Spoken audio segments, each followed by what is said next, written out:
Assalamualaikum, selamat malam, salam rahayu.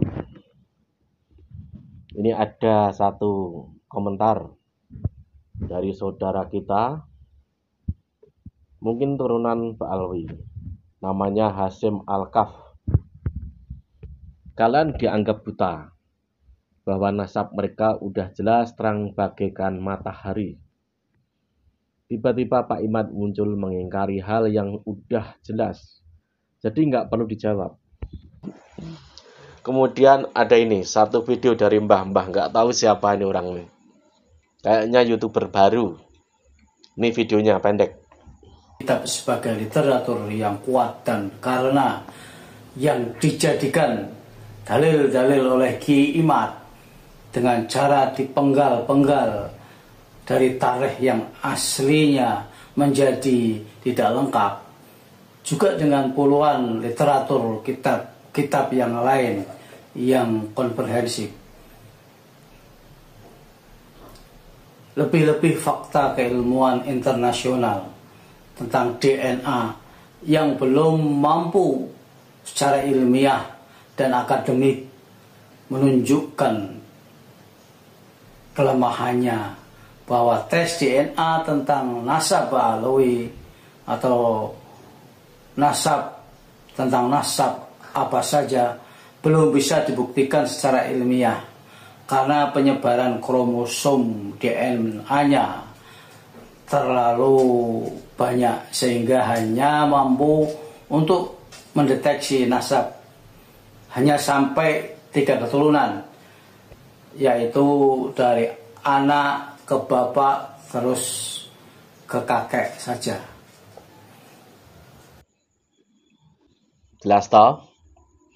Saya komentar yang awal.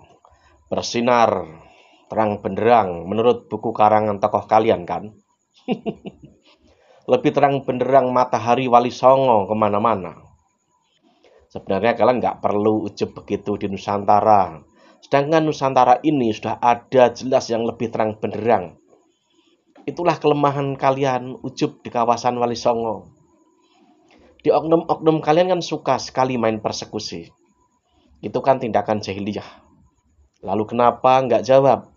Apakah bingung? Nggak punya jawabannya? Jangan sampai apa yang kalian lakukan jadi terbalik loh. Kita ini untungnya orang-orang yang toleran, karena ajaran Nahdiyin yang sangat toleran. Heran saja, nggak bisa sabar lalu main persekusi, tapi nggak muncul jawabannya, bukti kitab sejaman. Apalagi tes DNA. Begitu juga itu mbah-mbah yang sok nyanggah Kiai Imaduddin itu. Tapi modal baca potongan tulisan afiliasi dari oknum-oknum tertentu. Baca ya mbah. Nggak apa-apa mbah. Gini loh mbah.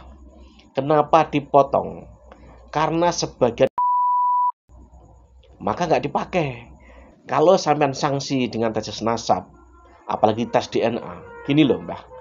Dalam rujukan keturunan kaum junjungan sampean itu, rujukan utama itu ke kitab Al-Burqatul Musikoh. Itu abad ke-9. Tahu nggak mbah kitab itu? Kalau dalam sisi ilmiah nggak ada ilmiah-ilmiahnya. Malah banyak cerita khurafat, khayalan tingkat atas iya. Apalagi Al-Ghurur, lebih ngeri dan aneh mbah. Sampai percaya nasab Ubaidillah kesambung dan Ahmad bin Isa Al-Muhajir yang tingkat data valid dan ilmiahnya saja zong.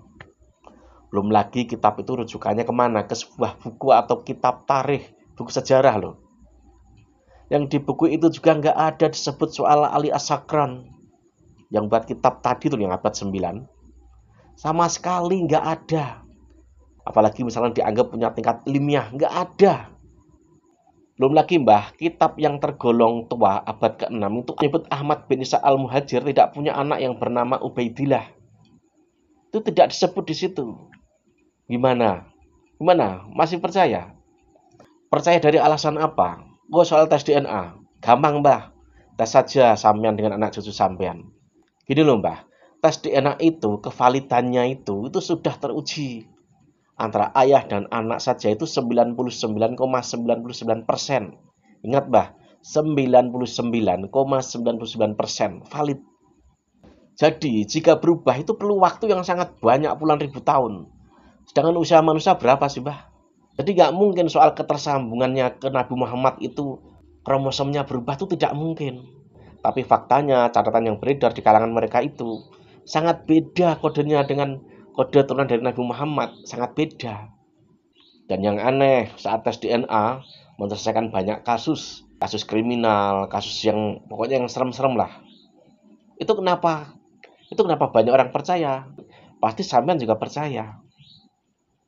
Tapi kenapa jika soal klaim turunan Nabi dari mereka, kok sampean nggak percaya tes DNA? Aneh kan? Nah itu pertanyaan itu harus sampean jawab sendiri. Kenapa? Sedangkan tes DNA itu kevalitannya diakui dimanapun.